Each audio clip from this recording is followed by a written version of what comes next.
بسم الله والصلاة والسلام على رسول الله. رب اشرح لي صدري ويسر لي أمري واحلل عقدة من لساني يفقه قولي. السلام عليكم ورحمة الله وبركاته, and welcome to the final session of Quran analysis of Surah Al-Qamar. We have been in this journey for months, but Alhamdulillah, it is finally coming to an end. And we're going to just look at the structural and thematic overviews of the surah, how the surah is organized, how it is arranged, some of the anchors, some of the key main themes, and some of the things, just how the surah is organized as best as I could extract from the surah. And there's a lot to cover. So, subhanAllah, I can't wait to share with you what I uncovered. And I hope this again is my own ijtihad. So if I have made any mistakes, please feel free to correct me. Or if somebody is watching this later on and discovers that maybe I made a mistake, again, just let me know so that we can fix this.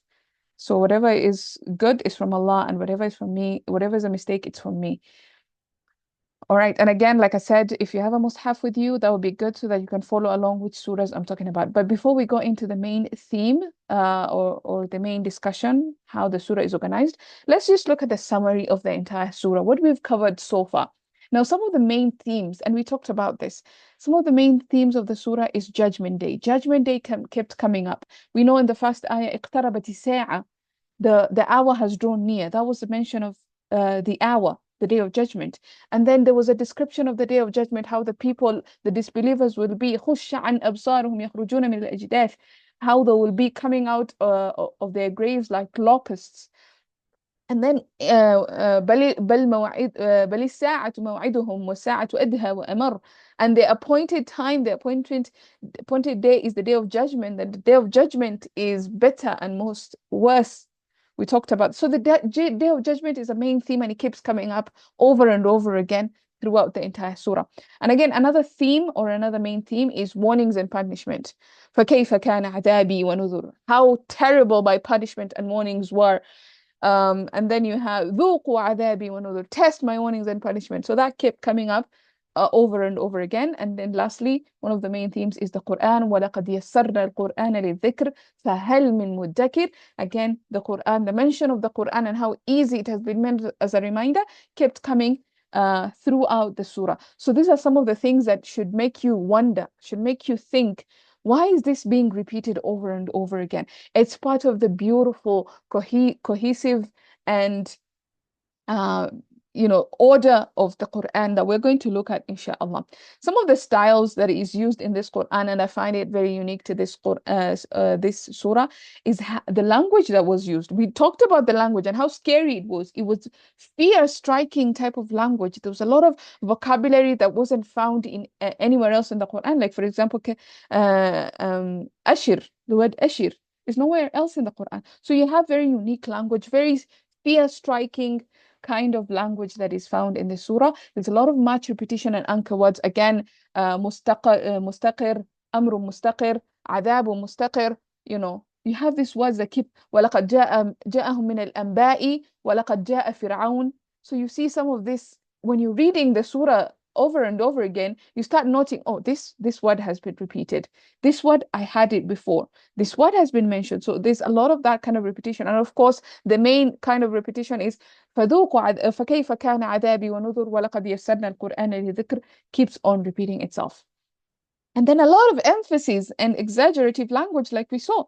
There's a lot of emphasis, the language that was used.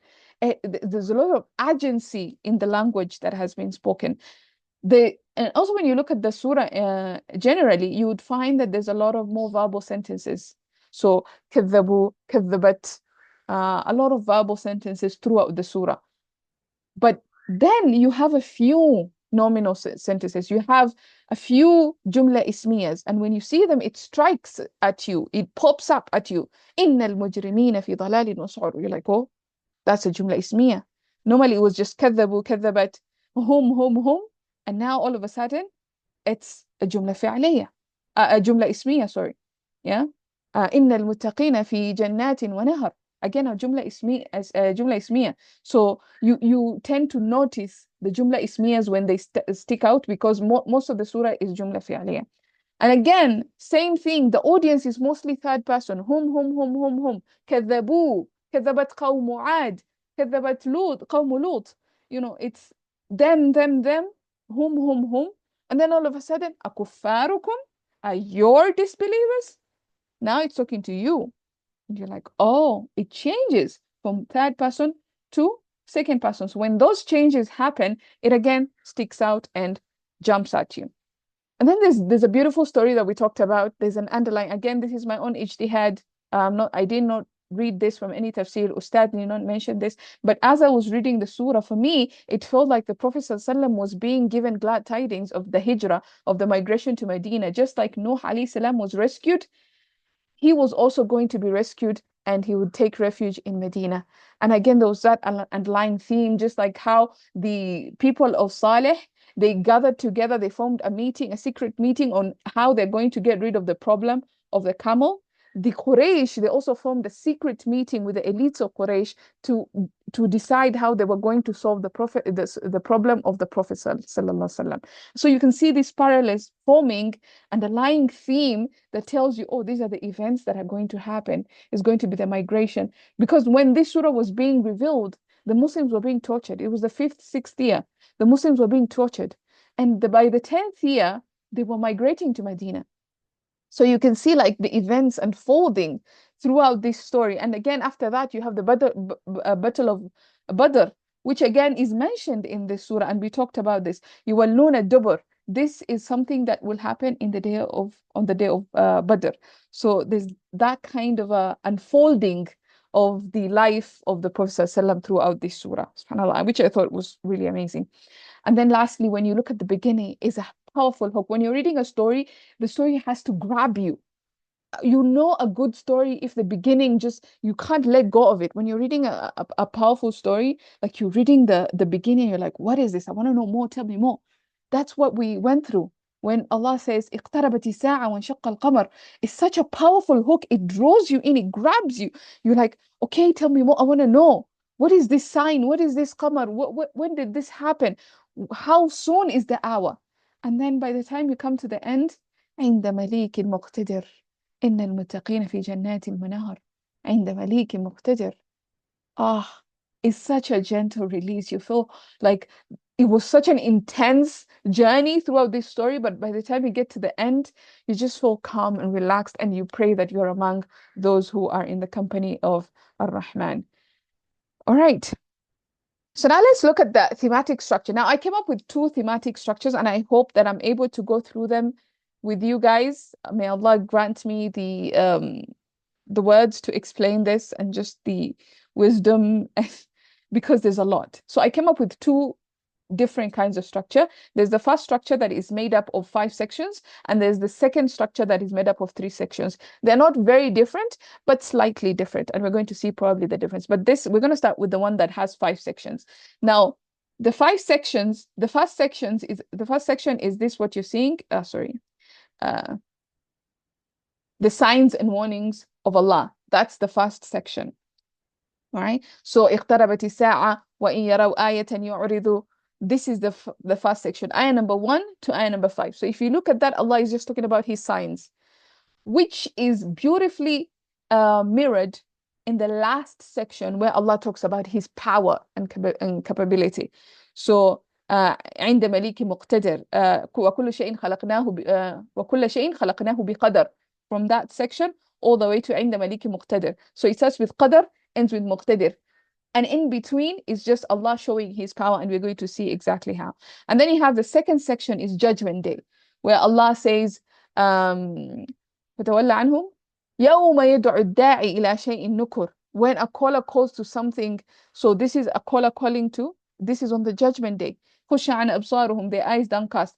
From ayah number 6 to ayah number 8, Allah is talking about Judgment Day, which is beautifully again paired or mirrored in the second last section, which is again Judgment Day, where Allah says, بَلِ السَّاعَةُ مَوْعِدُهُمْ وَالسَّاعَةُ أَدْهَى وَأَمَرُ. That section again. إِنَّ الْمُجْرِمِينَ فِي ضَلَالٍ وَسُعُرٍ, 46 to 48. And right in the middle, what does Allah talk about? It talks about the 5 evil nations plus the Quraysh, the mention of the Quraysh leaders. So all of them are put in one section. Allah gives examples of 5 nations, and He compares these 5 nations with أَكُفَّارُكُمْ خَيْرٌ مِّنْ أُولَٰئِكُمْ, with the Quraysh. So when He says أَكُفَّارُكُمْ, He's talking about the Quraysh. So after giving examples of 5 nations from the past, He mentions the Quraysh, and in a sense, He is trying to let us know these Quraysh are not very different from these 5 nations that I have mentioned to you. So He's comparing the 5 evil nations and the Quraysh, bundle them together, and then later on He calls them criminals, and He says, إِنَّ الْمُجْرِمِينَ فِي ضَلَالٍ وَسُعُرٍ. So that's a beautiful arrangement of the first kind of structure. Like you can see, is so beautifully organized, this surah. And again, there's so much to extract from this surah. So let's look at something, again, something intricate. In the first section, the signs of Allah are presented. The signs are presented to the elite of the Quraysh. The splitting of the moon is a sign that they saw with their own eyes. The sign has been presented. What do they do with the sign? They reject them. وَإِن يَرَوْا آيَةً يُعْرِضُوا. When they see a sign, what do? They turn away. And then the second section is about Judgment Day. What is Judgment Day? Judgment Day is the consequence of rejection. If you're going to reject the signs, this is the consequence. Allah is telling them, this is the consequence of your rejection. And then Allah goes ahead to give examples of people that actually rejected. These are examples of the people that rejected. And guess what? These people will end up on the Judgment Day, as a consequence of their rejection, will be shown on Judgment Day. And at the end of it all, section 5, Allah talks about His power and capability, and He says, you know what, everything is recorded. You think you can get away with what you're doing? You think you can reject our message and our messengers and mock them and call them liars and call them names and do all these things? Every single action, every single thing is recorded. You think you can get away with this?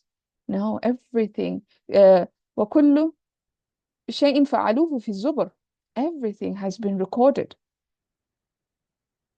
And that captures like the essence of the surah. So now what we're going to do is, now we've looked at the overview of the entire surah, and we've said it's made up of 5 sections and how beautifully the sections are paired with each other. Now we're going to go even deeper. We're going to look at each one of these sections and just look at the beautiful order of each one of these 5 sections. All right, so I hope I have plenty of time. So we start with the first section. This is the section of signs and warnings, okay? So ayah number 1 to ayah number 5, as you can see. It starts with the hour and the moon splitting. What is this? This is the warning. The warning has been presented. Judgment Day is coming. Are you going to still ignore that fact? This, Allah is warning us, like, the hour is near and the sign has, the moon has split. What are you waiting for? You know, get up and do something about it and accept the signs. So that's the warning. But what did they do? They indirectly rejected the message. They called it magic. They turned away and say, this is just continuous magic. Sihr mustamir. Just continuous magic. That's the first thing they did. They indirectly rejected it. They passively rejected it.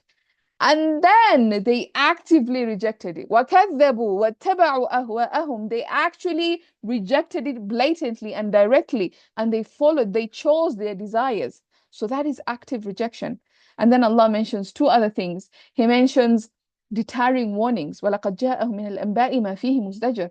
Warnings that could deter them from this mentality that they have came to them. So you can beautifully see that the deterrence is trying to fix their active rejection.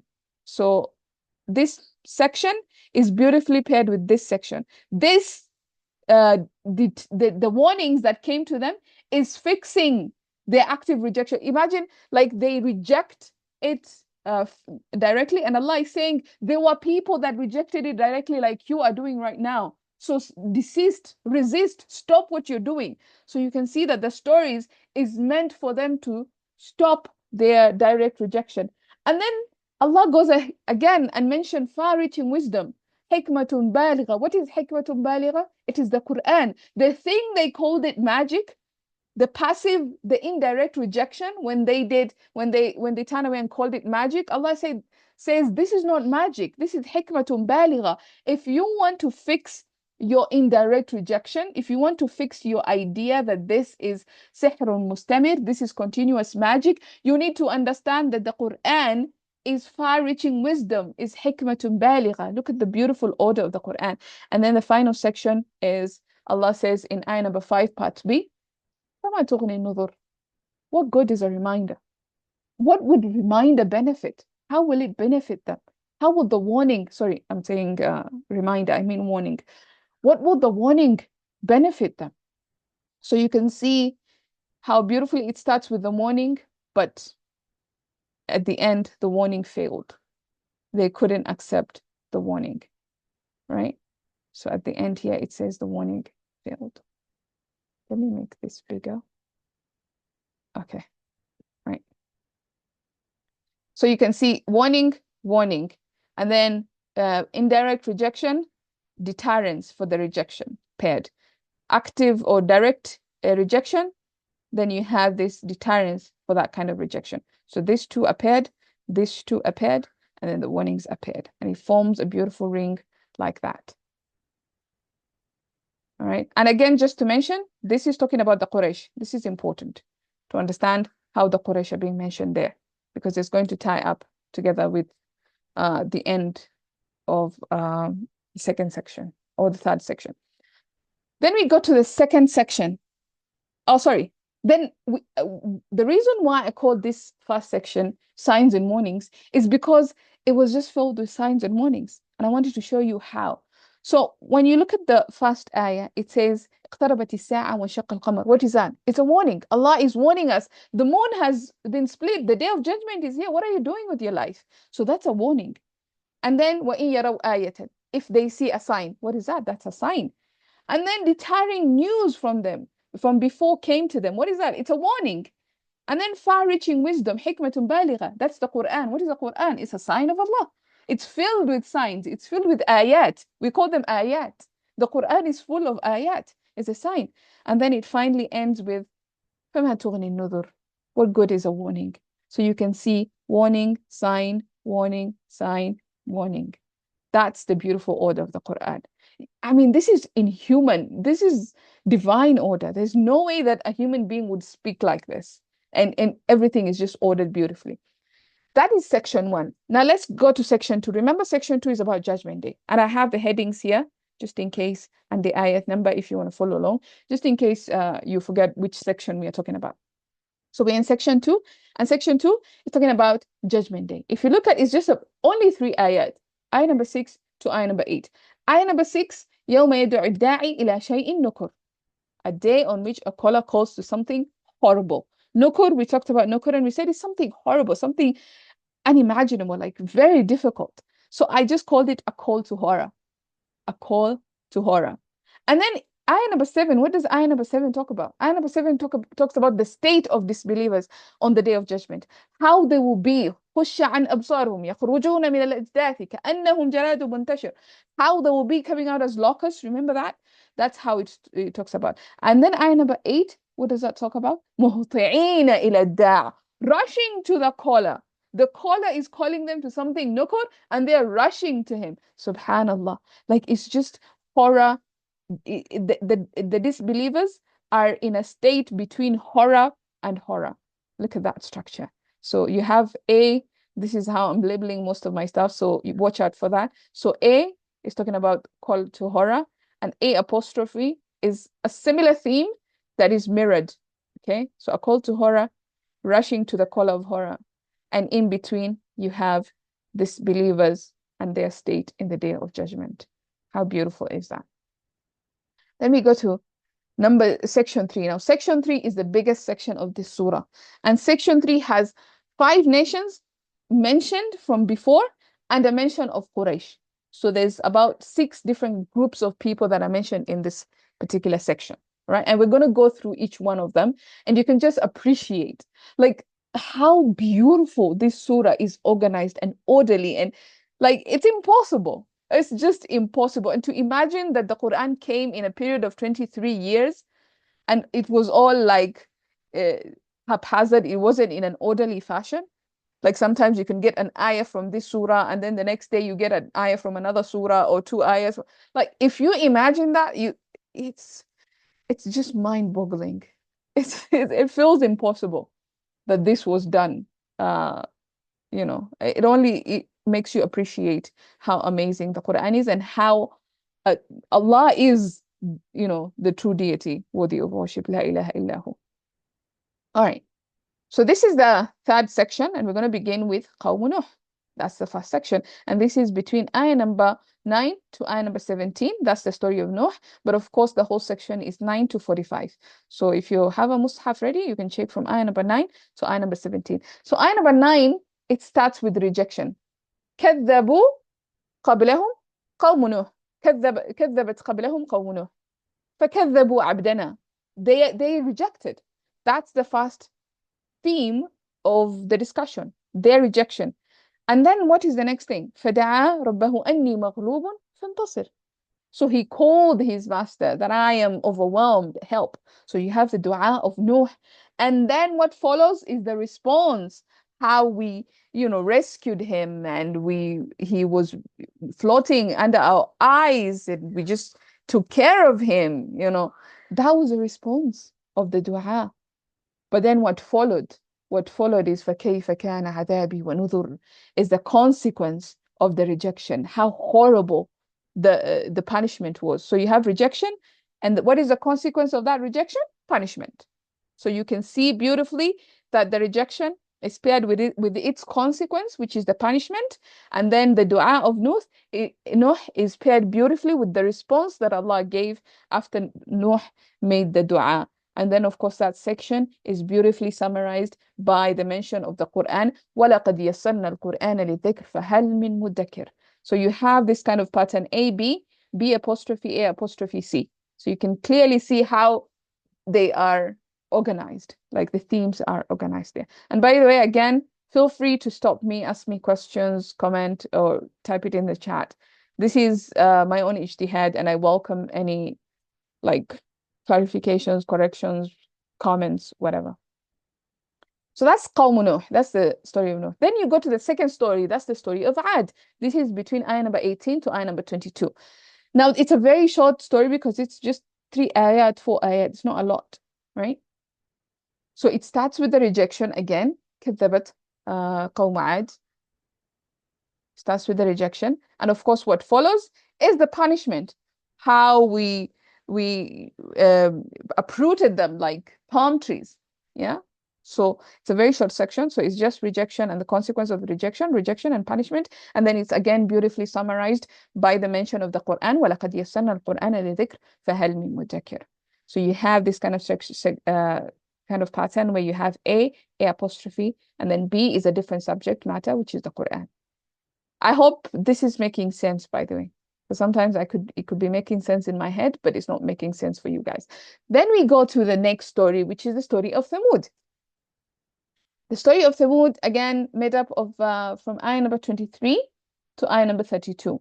Remember, this is still part of the third section, the third main section, which is made up of 5 stories and then the mention of Quraysh. That's the section we're talking about, and this is the story of Thamud. So how does it start? Again, ayah number 23 to 25 talks about their rejection. Let me check my power. Okay, I need to plug in. Just give me a second.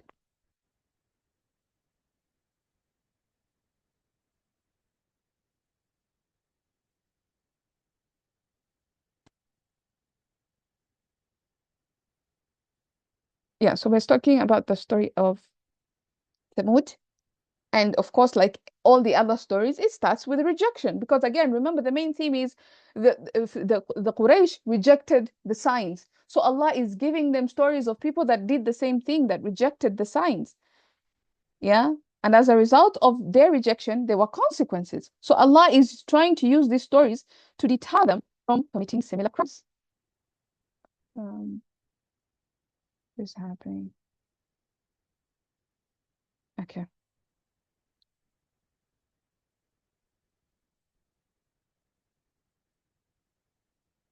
Okay, I hope you can see my screen. Yeah, so we have rejection, And that is beautifully paired. If you look at ayah number 30 to 31, again, it talks about the punishment, which is the consequence of their rejection. And in between, we have the mention of the camel as a test. They were given a test. And what did they do? They failed the test. They killed the camel. They were given a camel as a test. And they decided, you know what, to have a meeting and decide how they're going to do it, how they're going to get rid of the camel. They decided to kill the camel. So they failed the test. So you can see in between here, again, they were given a second chance and they misused that second chance. And so at the end, we have consequence of their rejection. Again, beautifully paired like that with the Quran ending that beautiful section there. So you can see the structure A, B, B apostrophe, A apostrophe, C, this kind of like mirroring type of effect happening all throughout the entire surah, right? And then we have the fourth section, sorry, the fourth surah, the fourth story. The fourth story in the third section. This is the story of Lut and his people, Qawm Lut. How did it happen? It started with the rejection. Again, all the stories, كذبت, كذبوا. We saw this happening all throughout the entire surah. And that is beautifully paired with its consequence. So they rejected, and Allah mentions the consequence of the rejection, the punishment. So you can see already that the story of Lut is different from the other stories. The other stories was rejection, and then we have something in the middle, and then consequence of that rejection. But immediately you see the story of Lut and the people of Lut is slightly different. It is different from the other stories. So here you have rejection followed by the consequence of its rejection.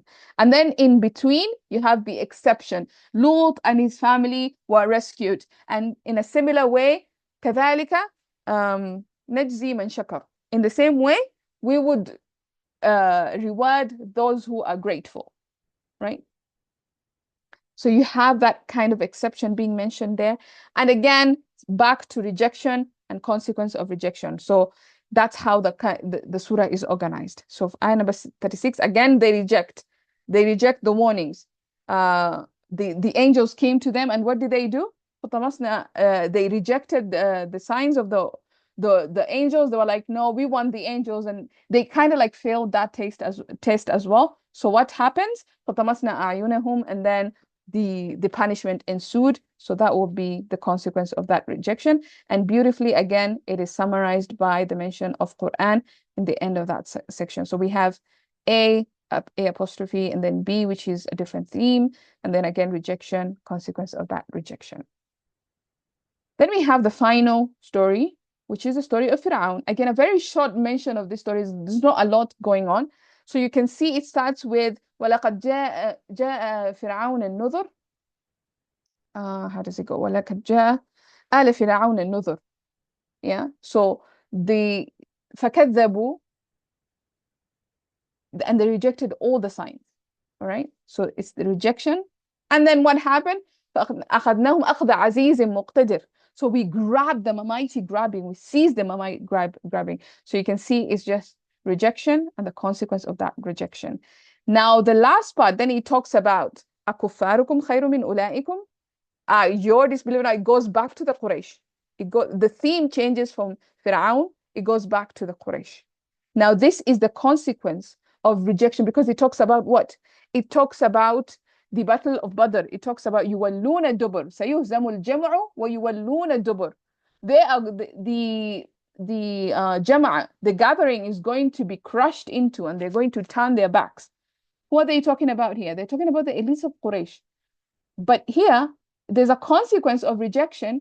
But where was the rejection mentioned? We see that the ayah is organized in a way that you have rejection, consequence of rejection, rejection, consequence of rejection. But here we have consequence of rejection. Where is the rejection mentioned? If you go back in the beginning, you will notice that in section 1, they rejected. So you see, they rejected, in fact, they rejected it indirectly, and then they directly rejected it. But the consequence was not mentioned. So the rejection was mentioned here, but the consequence was not mentioned. So the consequence was later mentioned at the end of the section, at the end of the third section, after Allah has given enough evidences, enough stories, to tell the Quraysh, stop from rejecting, stop this habit. I have given you enough evidence. Now you too will have the same consequences. What is that consequences? Day of Badr is coming. سيهزم الجمع ويولون الدبر. See how beautiful the Quran comes together. It's so amazing. Subhanallah. How something from the beginning connects from something all the way almost at the end. This is ayah number 45, you know.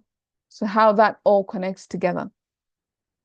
And then we go to this is just a summary of section 3, because section 3 is the largest chunk of this surah and it has a lot of moving parts. So I felt it necessary to just do a summary so that you can actually appreciate what is happening in this surah. You can actually have a visual imagination of how the surah is arranged according to my own ijtihad. Again, I have to insist this so many times because this is just my own ijtihad, right? So you can see that when he talks about Qawm Nuh, from ayah number 9 to number 17, the structure is A, B, B, A, C. So you can see how it's kind of mirror. A, B, B, A, right? And then Surah of Ad, A, and then B is about the Quran. وَلَقَدْ يَسَّرْنَا الْقُرْآنَ لِلذِّكْرِ فَهَلْ مِن مُدَّكِرٍ. And then you have Thamud. Again, look at this. A, B, B, A, C.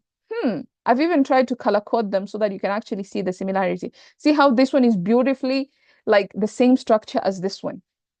And then you come to the end, the story of Fir'aun, it's A, B. Again, similar structure like Ad, A, B. But then you look at the story of Lut, it's different. It's different. It's nothing like any of the two. It has similarities. It's almost like the story of Ad.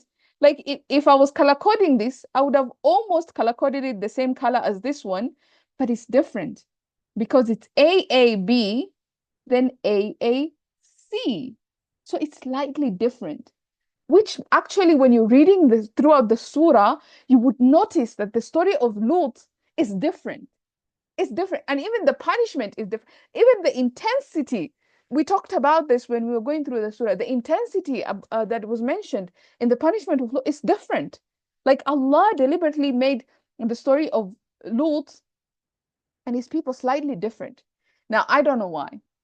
Maybe perhaps this could be a moment for us to all go and do tadabbur of the Quran and realize, why is it that the story of Lut particularly is different? It's not mentioned like the rest. I don't know. Maybe because it wasn't exactly similar. Maybe their crimes weren't exactly similar to those of the Quraysh. I don't know. I'm just guessing here. I'm just imagining, like, they were guilty of sodomy, but maybe the elite of Quraysh weren't. So maybe that is the difference. That's why Allah highlighted it differently. I don't know. I'm just making guesses here. So, but you can clearly see that the story of Lut is highlighted differently, even throughout the story, and even the way it is organized. You can see from that. All right. So that's section 3. Now, okay. Now this is just, I don't know if you can see it. It's slightly small, but we can look at it later. I'm just going to go through it really quickly. So this is the summary of the entire section. Like if you were just to read from ayah number 9 to ayah number 45, what would you see? You would see rejection, consequence of rejection, mention of the Quran. Rejection, consequence of rejection, Quran. Like that's how it begins. Qawm Nuh, it was the rejection, the consequence of the rejection, then the mention of the Quran. وَلَقَدْ يَسَّرْنَا الْقُرْآنَ لِلذِّكْرِ. Same thing with Ad. Rejection, consequence of rejection, Quran. Same thing with Thamud, same thing with Qawm Lut. And then you come to Fir'aun and there's no mention of the Quran. It's just rejection and the consequence. And then again, Quraysh is mentioned when Allah talks about akufarukum khayrun min ulaikum. So it's rejection and the consequence, but no mention of the Quran. All right. So you have like this kind of a structure where you have A, B, A, B, A, B, and all of a sudden it's just A. Okay, so that's kind of like what's happening in the summary of that, the biggest chunk, the biggest portion of that section.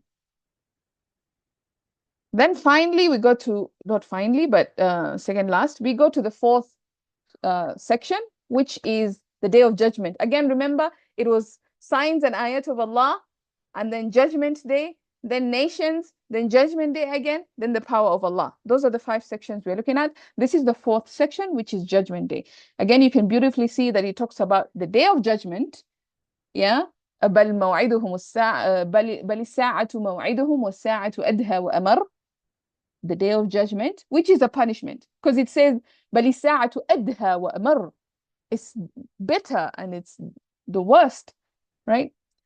And then it goes and talks about Jahannam. يوم يسحبون في النار على وجوههم ذوقوا مس سقر. The way they will be punished in the day of judgment, being dragged on their faces, and they're being told, taste the touch of saqar. And in between, Allah says, إن المجرمين في ضلال إن المجرمين في ضلال وسعر. The criminals are in ضلال and سعر. And look at that. This ayah is paired between ضلال and سعر. Isn't that just incredible? Like Allah says, إن المجرمين في ضلال وسعر. They are in misguidance. On the day of judgment, they are completely misguided. They don't have a clear direction. They're just being pushed and shoved and directed. And they're in ruin. Yeah, on the day of judgment. Also, dalal means ruin. We talked about this. And su'ar is Jahannam. Su'ar is fire, is the name of Jahannam. So they are between this and this. Again, similar structure like we saw in the beginning of the day of judgment. And you will see, I will show you again just how everything comes together, and you get to appreciate just the order and the amazing structure of the Quran. So you have this A, B, A type of structure happening there. Then finally, we go to the last section where Allah talks about his power. So it starts with ayah number 49 to ayah number 50, where Allah talks about وَكُلَّ شَيْءٍ خَلَقْنَاهُ بِقَدَرٍ. Everything we created with qadar, with power, with ability, with and we talked about the different meanings of qadar, with control, with authority, with a limited time. So qadar has so many meanings, yeah? Restriction, so many meanings. But all that indicates what? Indicates the power and capability of Allah. And then he talks about the destruction of disbelievers. وَلَقَدْ أَهْلَكْنَا أَشْيَاعَكُمْ. We destroyed the likes of you. We destroyed people like you. So he talks about destruction of disbelievers. And again, he goes back to talking about his power, where he says everything is recorded. Every small thing and every big thing, all of it is clearly recorded. Again, what does that show you? It shows you the power of Allah. And we talked about this in great details, how much power it requires to record all these things from every creation throughout time and space. And there's some creations we don't even know about. But all those things are recorded. And that takes a lot of power. That takes the power of Al-Muqtadir, right? And then you have the reward of believers, where Allah says, إِنَّ الْمُتَّقِينَ فِي جَنَّاتٍ وَنَهَرٍ. Talks about the reward. The people who actually accepted the signs. Remember, the elites of Quraysh did what? They rejected the signs. And so they were bundled up with criminals, and they were said, إِنَّ الْمُجْرِمِينَ فِي ضَلَالٍ وَنَهَرٍ وَسُعُرٍ, and they were cast into Jahannam. But here, these were the peoples who actually accepted the signs. They didn't reject the signs, they accepted the signs. So what were they given? They were given Jannat wa Nahar. All right. And then it ends beautifully with في مقعد صدق عند مليك مقتدر. And it ends again with the power of Allah, Al-Muqtadir. And we talked about the meanings of Al-Muqtadir. And again, just look at the beautiful order of the Quran. And that's why I named this section the power of Allah. Because if I'm to remove everything else, if I remove the destruction of disbelievers and reward of believers, what do you have? The power of Allah. It's just Allah showing his power, how he created everything with power, how everything has been recorded, and that takes great power, and how the believers will be sitting in seats of truth around the all-capable, all-powerful. That is the structure of the last section. So you see A, B, A, B, A, kind of like repeats itself throughout. Okay, so let's summarize all this stuff up. So now we're looking at the 5 sections and how they are all summarized. So the first section, you can see, is AB, BA. The second section, ABA. Of course, this third section is the largest, and I showed you a summary of this: AB, AAB, AAB, AAB, AAB, and then no mention of the Quran in the last 2 parts, so we just have AAA. Okay? And then it goes back to ABA. And then it goes to AB, AB. So it's slightly different at the end. But again, you can just appreciate how orderly the Quran has been organized in such a beautiful manner and fashion. And how that's how the entire surah is organized, right? So that's the first structure that we covered. Now I'm just going to quickly share with you the second structure, and then we have a few other things to talk about, and then we'll wind up, inshallah. So the second structure that I came up with, I told you it is made up of 3 parts. So I removed Judgment Day from this section. So you just have the first section, which is still signs and warnings, the last section, which is still power and capability of Allah, and then the middle chunk, I just combined it. So you no longer have Judgment Day. So all that is just combined into one major chunk section. All right. So if we're to look at section 1, based on this order, section 1 will be this. And how would that be organized? So it starts with Judgment Day, اقتربت الساعة وانشق القمر, and then there's an introduction of what is like what the Quraysh did. وإن يروا آية يعرضوا, when they see a sign. So this is the introduction of what is to come, right? And then you have the second section. Now the second section, which is now the evil nations, it again starts with Judgment Day. So you can see that these sections are going to have a similar kind of structure, where it starts with Judgment Day, then you have something, and then you have something else. All right. So in this second section, we have Judgment Day, and we talked about خُشَّ عَنْ أَبْصَارُهُم, how the disbelievers will be on the Day of Judgment. And then he talks in great details about evil nations, the 5 nations, and the Quraysh, all that combined. And then we have the conclusion of all that, which is now أَكُفَّارُكُمْ خَيْرٌ مِّنْ أُولَٰئِكُمْ. So it started with وَإِن يَرَوْا آيَةً يُعْرِضُوا. This is the introduction.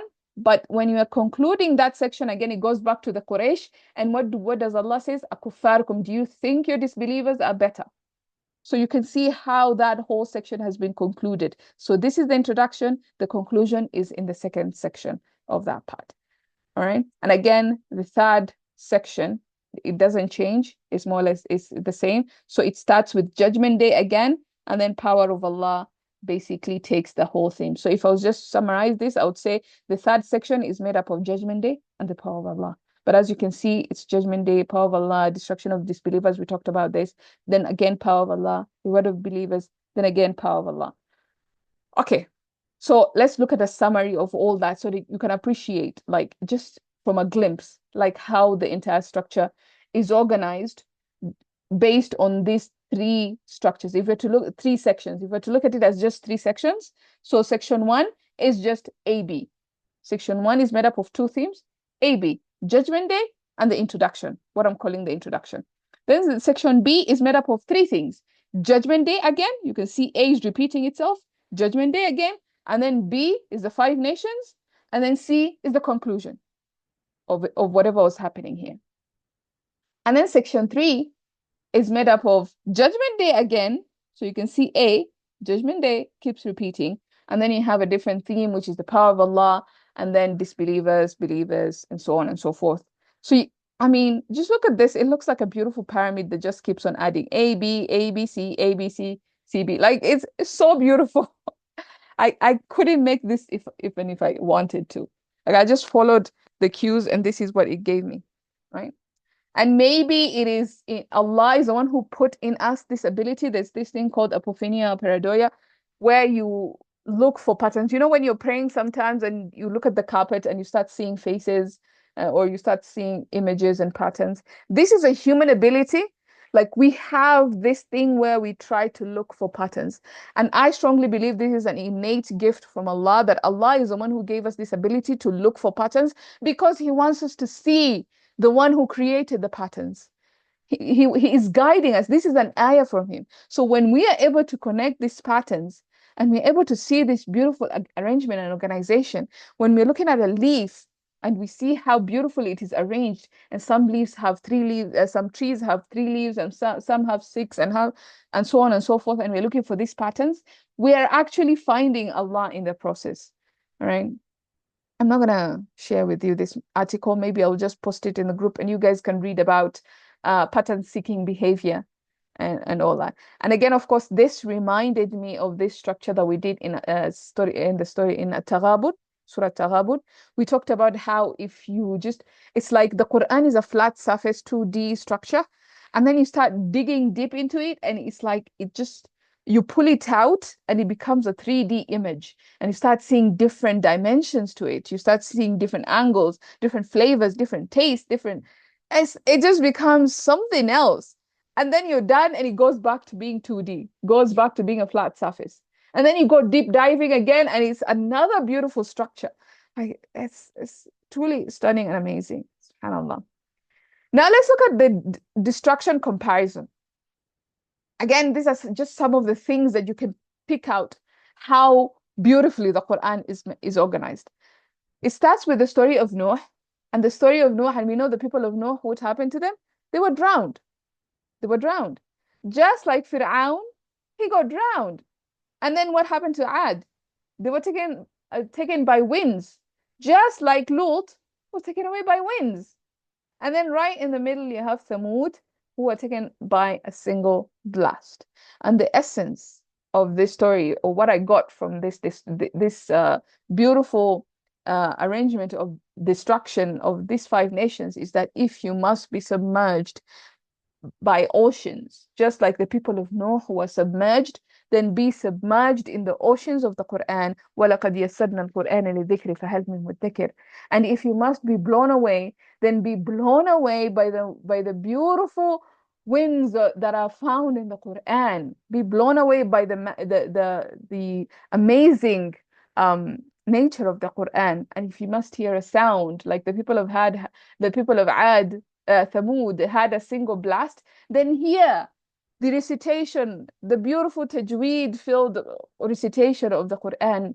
And if you must be stoned, like the people of Qawm Lut were stoned by winds of stone, then be stoned from the highness of the Quran. This is pun intended, stoned to be high. So be stoned by the highness of the Quran. And lastly, if you must be drowned, like Fir'aun and his people drowned, then be drowned in the glory and majesty of the Quran. May Allah make us among the people of the Quran. Ameen ya Rabbal Alameen. Again, another interesting things that I just found is فَهَلْ مِن مُدَّكِرٍ. And Ustad also mentioned this in his lecture. You can see that فَهَلْ مِن مُدَّكِرٍ here is repeated 6 times in this surah. So the first time is repeated in the story of Noah, and it talks about something from history, a lesson from history. In other words, we have made this story of Noah, we have preserved it. وَلَقَدْ تَرَكْنَاهَا آيَةً فَهَلْ مِن مُدَّكِرٍ. We have made it as a sign. Is there anyone who's going to remember? So it's a lesson from history. And then the 4 middle ones talk about the Quran. So وَلَقَدْ يَسَّرْنَا الْقُرْآنَ لِلذِّكْرِ فَهَلْ مِن مُدَّكِرٍ is mentioned 4 times, and that's the middle section, the Quran. And then lastly, again, it is mentioned in something to do with history. وَلَقَدْ أَهْلَكْنَا عَشِيَاءَكُمْ. We certainly destroyed people, the likes of you from before. فَهَلْ مِن مُدَّكِرٍ. Is there anyone who's going to remember or remind? So again, you can see the beautiful structure there in just this word, فَهَلْ مِن مُدَّكِرٍ. All right. Again, I'm sorry, I just kept on, like when I started doing this, like just ideas kept popping into my head. So I put them here. Like we talked about the timeline, the underlying timeline, how the Prophet, how the events are being talked about at the time of the Prophet. So it starts with the moon splitting at the beginning. اقتربت الساعة. This is the timeline where the surah begins, where the moon splits. And then it goes to Hijrah. It talks about how the Prophet ﷺ, the underlying theme. I'm not saying that this is but this is like reading between the lines, if you will. Then he talks about how the Prophet ﷺ would be rescued and he would migrate to Medina. And then he talks about the Battle of Badr. سَيُهْزَمُ الْجَمْعُ وَيُوَلُّونَ الدُّبُرَ. This is the Battle of Badr. And then from there, it splits into 2 directions. Of course, now at the Battle of Badr, what happens? The criminals are punished. They are killed. And what happens when you die? Your qiyamah begins. So either you go to Jannah or you go to Jahannam. So now you have 2 camps here. And then Allah talks about the day of judgment, qiyamah. He talks about the criminals, what is going to happen to them on the day of judgment. And then he talks about the criminals. إن المجرمين في ضلال وسعر يوم يسحبون على النار ذوقوا مس سقر. That's في النار. That's what's going to happen in Jahannam. And then he also talks about إن المتقين في جنات ونهر. How the muttaqeen, the people of taqwa, would be in gardens. So that's just kind of like the flow. Like it tells you the flow of events, how things are going to transpire throughout time, like from the time of the Prophet, then the Hijrah, then the Badr, then Qiyamah, then Jannah or Jahannam, throughout the surah. All right. And then this is, again, like I told you, I just started and I couldn't stop. This is talking about the changes of scenes. Like throughout the surah, the scenes kept changing. At one time, we were in the present at the time of the Prophet, and then we went all the way to the future, and then we went all the way to the past, and then we came back, and then like it kept on changing and changing. So I just wanted to put that all in order, and you can appreciate just how beautiful it is arranged. So it starts again with Judgment Day. اقتربت الساعة. So we started from the future, okay?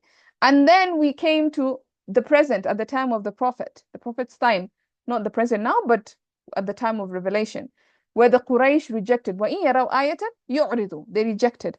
And then we went again back to the future, and we talked about خُشَّ عَنْ أَبْصَارُهُم, how they will be on the day of judgment. And then Allah went all the way to the past, talked about 5 destroyed nations. And then he went all the way to the future, talked about Judgment Day. And then he went back to the Prophet's time. وَلَقَدْ أَهْلَكْنَا أَشْيَاعَكُمْ فَهَلْ مِن مُدَّكِرٍ وَلَقَدْ أَهْلَكْنَا أَشْيَاعَكُمْ فَهَلْ مِن مُدَّكِرٍ. Destruction of your kind. And then the future. في مقعد صدق عند مليك مقتدر.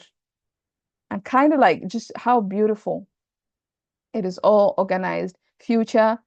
So you can see how the future is actually kind of like a main theme as well. It starts with the future, ends with the future. And then the time of the Prophet, and right in the middle, you have the 5 nations. Hope you can appreciate that. I'm gonna skip this one because I haven't finalized this thought yet. I didn't intend to have it in the slides. I'm just gonna skip it. It's going to be in the notes. Maybe you can take a look, and then just if you have any ideas or any questions, you can let me know. But I'm gonna skip it for now. This is the last slide, I think, or maybe the second last, I'm not so sure, but we're almost ending. So just the lessons and action. Now that we've gone through this entire surah, we've lived through this surah, we've experienced like some of the thrilling, grabbing descriptions that Allah presented us with. And we ended up with في مقعد صدق عند مليك مقتدر, the company of those who are going to sit with Allah in Jannah. Just what can we take away from this surah? How can we be inspired by this surah? And some of the themes we understand is that, number one, we need to start by choosing the Quran over our desires. Whenever we have to choose between our desires and the Quran, we choose the Quran. This is far-reaching wisdom. We shouldn't be like those who in يَرَوْا آيَةً يُعْرِضُ وَيَقُولُ سِحْرٌ مُسْتَمِرٌ. We shouldn't be like those who call this Quran continuous magic. We should choose this hikmatun baligha. We should let it inspire us and drive us and just guide us throughout our journey.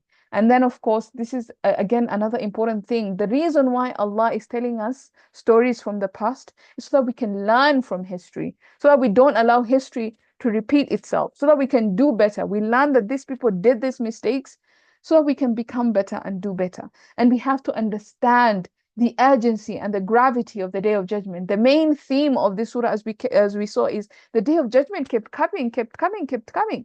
So we have to understand the importance of this day, this one day that is going to be like 50,000 years. Me and you are going to live, what, 70 years? Can you imagine 50,000 years? Like, how intense is that? May Allah protect us. So we have to really appreciate the intensity of the Day of Judgment and how major and how urgent it is, you know. And then, of course, we learn from the story of Nuh alayhi salam, the power of dua. He just made a very simple dua that showed his brokenness before Allah. He only said, Inni maghlubun fantasir. I am overcome. Send you just a bunch of words, like 3 words. إني مغلوب فانتصر. 3 words, maybe 4 if you're counting the fat, you know. And that, what kind of response that dua brought about. So we need to appreciate and use this dua in our lives. And then, of course, we have to understand just how Quran has been made easy. I mean, Allah repeated this ayah, وَلَقَدْ يَسَّرْنَا الْقُرْآنَ لِلذِّكْرِ 4 times in this surah. Allah is telling us you need to understand how easy the Quran has been made as a reminder. Do you realize how easy it has been? We need to, and we can only do that if we do tadabbur of the Quran, if we delve into the deep oceans of the Quran and extract the jewels and the gems and the pearls from this Quran. That's when we will realize how easy it has been made as a reminder for us. We need to fear the punishments and the warnings of Allah. فَكَيْفَ كَانَ عَذَابِي وَنُذُرِ. Allah kept saying that in this surah. And at some point he said, فَذُوقُوا عَذَابِي وَنُذُرِ. Test my warning and punishment. So we need to fear. We need to be afraid. Every time we are thinking about doing something wrong or disobeying Allah, we need to channel this surah and the fear from this surah and fear the warnings and punishment of Allah. And then we also learn from the story of Saleh that we shouldn't, the people of Saleh, we shouldn't cast doubt in clear matters. No, so this is the story of Lut, the people of Lut. We shouldn't try and make things that are clear and we start making them doubtful. Because when we start making them doubtful and then they become normal in society, just like what is happening right now. I mean, it started with people calling this bad habit gay. Gay means happy in the dictionary. So you're starting to cast doubts into clear matters. And now you're associating it with rainbows, a beautiful thing that Allah created. And you're taking that and you're casting doubts and you're starting to mix this ugly habit and behavior and this sinful habit, and you're trying to mix that up with something good. And what ends up happening? It becomes normal. So we shouldn't. We should be very afraid to do this thing. And perhaps that is why the story of Lut is different. It has been highlighted differently in this surah. And we need to appreciate the fact that no one has immunity from Allah. Let us not delude ourselves. Let us not think for a moment that because we are the last chosen ummah, that we are the chosen ummah of the Prophet ﷺ, the final ummah, that we are better, that we have immunity, that we will definitely go to Jannah. Do not delude yourself. Do not lie to yourself. Be very, very afraid. You shouldn't be careful. I mean, you have Umar wondering about his iman. You know, when the Prophet talked about the hypocrites in Medina, he went and found that he was asking the person who was told, am I one of them? If Umar did not feel secure in his iman, and this is a man that the Prophet ﷺ said, if there was a prophet after me, it would be Umar. And he was feeling insecure about his iman. What about me and you? We shouldn't feel secure. We shouldn't feel like we have immunity. And this is a mistake the Quraysh did in this surah. They felt like we have the power, you know, like we are a jama'a, jami'un muntasir, nahnu jami'un muntasir. They call themselves a united front. We are an army to be, you know, scared of. They thought of themselves that they have immunity. But what happened to them? سَيُهْزَمُ الْجَمْعُ وَيُوَلُّونَ الدُّبُرَ. So we shouldn't think that we have immunity from Allah. And again, we should marvel at the power and capability of Allah. We saw how in the end of this surah, Allah kept mentioning, talking about His power, describing His power and capability in different ways. And we should be impressed. We should marvel. We should realize the kind of God we're worshiping and how powerful and capable Allah is. And we should just appreciate that and love Him and fear Him as well, because Muqtadir means He is all capable, all powerful. And we should appreciate that and learn more about the names of Allah. And finally, we should ask Allah to make us among His elite company, عند مليك مقتدر, seating on seats of truth around the king. We should want this. We should desire this. We should passionately ask Allah about this. Make dua. Ya Allah, make me among those who are عند مليك مقتدر. Yeah, we should seek and desire this company. so that we can be among the elite, the creme de la creme, those who were looked down upon on this earth, but they were elevated in the company of Ar-Rahman in Jannah. We should want this. We should pray for this in our prayer. And I ask Allah to make us among those who are going to be sitting around him in seats of truth, in his company in Jannah, في جنات ونهر عند مليك في مقعد صدق عند مليك مقتدر. And that brings us to the end of our beautiful surah and our beautiful journey together discussing Surah Al-Qamar. And I'm going to stop there in case there's any questions, clarifications, comments. You feel free to mention anything. But this is the end of our journey, and inshallah, I look forward to our next journey through the oceans of the Quran. I hope to start Surah Al-Hadid. That's my next mountain, and I hope you can join me in that beautiful journey. I have been looking forward to that surah for a long time. So, inshallah, may Allah guide us and keep us straight in His path, and make us among the chosen people of Allah, the Ashab al-Quran, the people of the Quran. سبحانك اللهم وبحمدك نشهد أن لا إله إلا أنت نستغفرك ونتوب إليك. السلام عليكم ورحمة الله وبركاته.